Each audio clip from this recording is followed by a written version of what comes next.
good afternoon mga katats. So dito po tayo ngayon sa napakagandang lock po dito sa Austria. Ayan. Alright, and tutur ko kayo sa lock.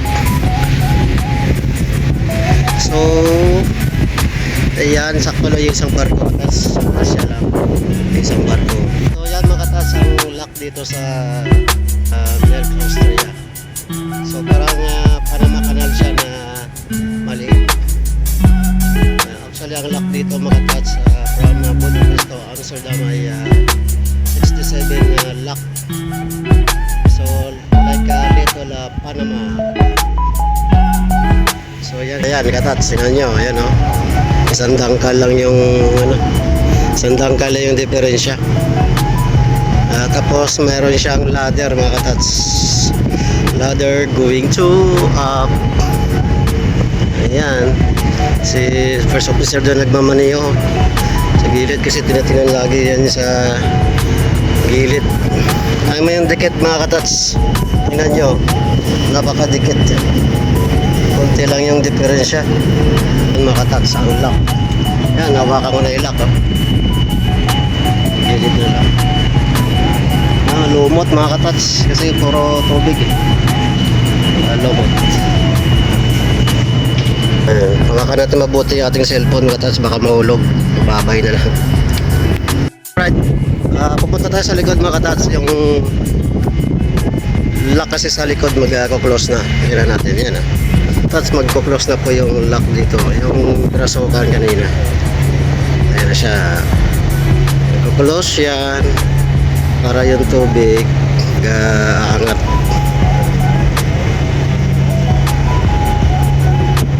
Alright, so yan mga katats, close na siya Hello mga katats, kumusta? Ayan, shoutout daw sabi ni Bunggo ng Cebu. Alright, so yan mga katats, so napansin nyo yan, tumataas na po yung barko natin. Yan, umaangat na po siya. Ayan,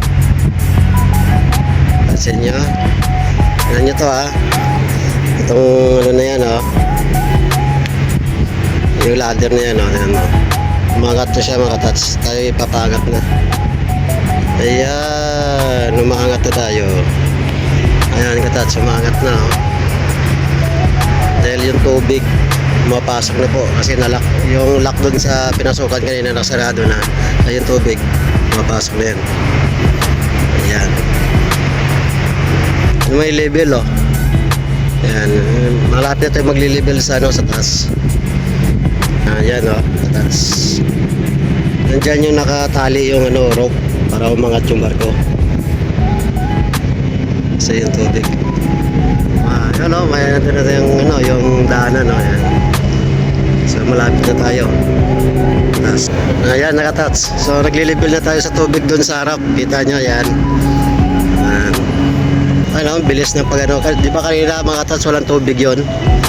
Ayan na yun bilis ng pagpasok ng tubig. So yan, magli-level na yung tubig doon para makikita nyo yung tubig doon sa harap katats. So yan yung ditong tubig, yung sa ilalim ng barko, magli-level po yan mamaya ang mini Panama Canal mga katats.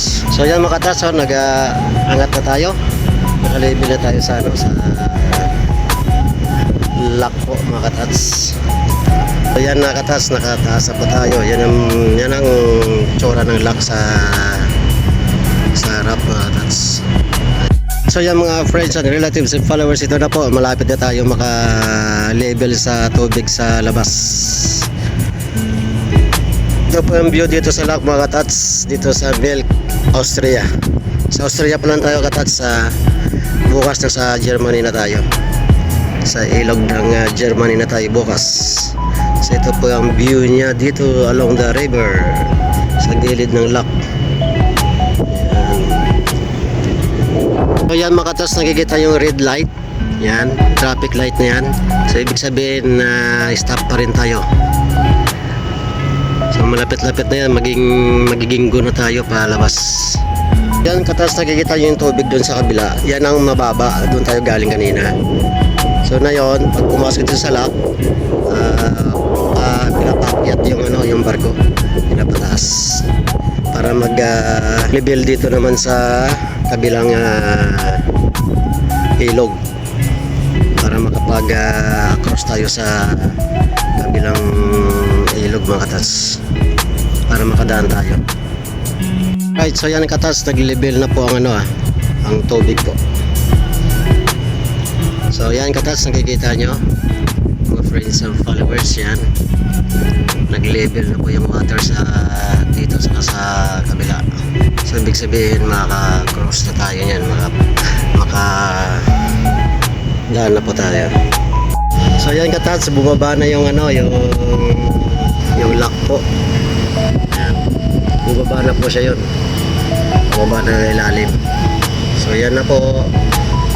Hintayin na lang yun para maging go na tayo.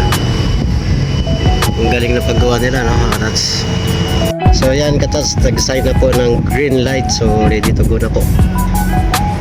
Ready to go na ang pag-cross sa lock po mga katats. Lalapas na tayo sa lock mga katats. Ayan.